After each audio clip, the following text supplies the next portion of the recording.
Toto je zoznam noviniek z filmového a seriálového sveta v 15 sekundách. Poďme teda na to.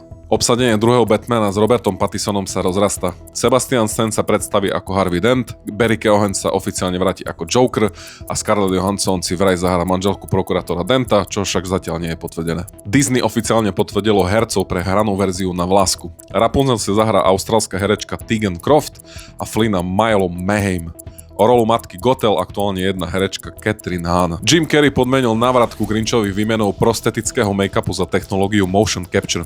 Chce sa tak vyhnúť náročnému ličeniu a sústrediť sa vyhradne na digitálne zachytenie svojej ikonickej mimiky. Jeden z najoceňovanejších kaiju filmov posledných rokov, Godzilla -0, dostáva oficiálny dátum premiéry. V kinách ho uvidíme už 6. novembra tohto roku.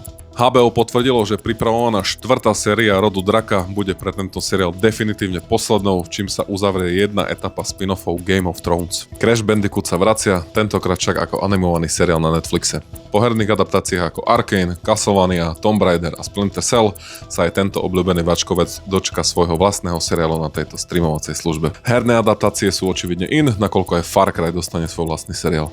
Režirovať ho bude tvorca seriálu Water Let Zem a Rob Mack, ktorý si v ňom aj zahrá.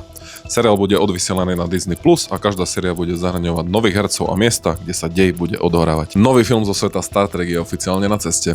Režirovať ho bude duo, ktoré stojí za filmom Dungeons and Dragons Česť zlodejov. Film nebude nadväzovať na žiadny projekt z tohto univerza a bohužiaľ sa nevráti ani Chris Pine. 17. novembra 2028 sa dočkáme nového, tentokrát hraného filmu Ninja Korytnačiek a 22.12.2028 sa dočkáme aj spin-offu filmu Ježka Sonika, všetko pod taktovkou Paramountu. Štúdio plánuje vypustiť aj pôvodný Top Gun pri príležitosti 40. výročia, a to konkrétne 13. maja 2026.